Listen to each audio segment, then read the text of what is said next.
সোনারপুরের ছোট্ট মেয়ে হৃদিকা দাস এক বিরল স্পাইনাল মাস্কুলার অ্যাট্রফি টাইপ 1 স্নায়ুরোগে আক্রান্ত, যার একটি ভ্যাকসিনের মূল্য প্রায় 16 কোটি টাকা, যা এক মধ্যবিত্ত পরিবারের সাধ্যের বাইরে। একমাত্র আপনাদের সহযোগিতায় পারে হৃদিকার জীবন বাঁচাতে। আসুন আমরা সবাই মিলে হৃদিকাকে নতুন জীবন দান করি। অস্মিকার পর সোনারপুরের ছোট্ট মেয়ে হৃদিকা একই বিরল স্পাইনাল মাস্কুলার স্নায়ুরোগে আক্রান্ত, যার একটি ভ্যাকসিনের মূল্য 16 কোটি টাকা, যা একটি মধ্যবিত্ত পরিবারের সাধ্যের বাইরে।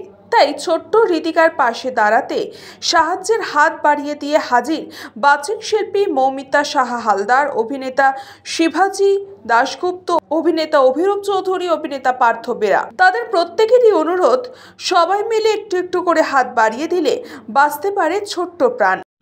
সোশ্যাল মিডিয়ায় যারাই আছেন সাধারণ মানুষ এবং যারা ক্রিয়েটার বা বিভিন্ন ধরনের যারা সোশ্যাল ওয়ার্কার আছেন, এনজিও, সমস্ত প্রতিষ্ঠান, সবাইকে হাত জোড় করে অনুরোধ করছি, আপনারা সবাই যদি একটু একটু করে সাহায্য করেন তাহলে নিশ্চয়ই আমরা বাচ্চাটাকে। এই মুহূর্তে কি পরিস্থিতি? এই মুহূর্তে আমরা ওকে একটা রিসডিপ্লাম বলে একটা ওরাল ওষুধও খাইয়ে যাচ্ছি, যেটার একটা দাম 6 লক্ষ টাকা।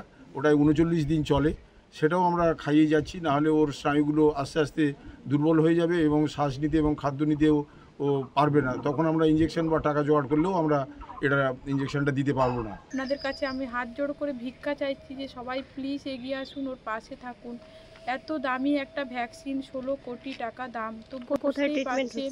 ওর ট্রিটমেন্ট হচ্ছে এখন পিয়ারলেস হসপিটালে সংযুক্তা দে ওকে দেখ। হৃদিকা দাস একটি 9 মাস, এই সদ্য 10 মাসে পড়লো, একটা ফুটফুটে মেয়ে, যার SMA টাইপ 1 বলে একটি অসুখ হচ্ছে, স্পাইনাল মাস্কুলার অ্যাট্রফি, যার একটা ভ্যাকসিন বা ইঞ্জেকশন যেটার কস্ট 16 crores।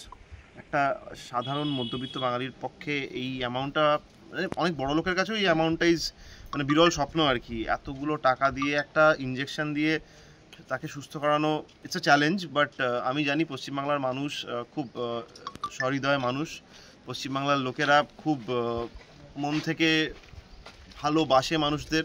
তো তাই পশ্চিমবাংলার লোকের কাছে আমার একটাই আবেদন যে আপনারা একটু যদি পাশে এসে দাঁড়ান এই বাচ্চাটির, তাহলে সে সুস্থ হয়ে উঠতে পারে, একটা মা তার কোলের বাচ্চাটার আবার হাসি ফেরত পেতে পারে। এবং এই রোগটা যেহেতু বিরল, সেহেতু খুব ডিফিকাল্ট টু ট্রিট। আপনাদের প্রার্থনা, আপনাদের আশীর্বাদ সবই দরকার, তো প্লিজ পাশে থাকবেন। সংকল্পদের রিপোর্ট, নিউজ বঙ্গ টাইম।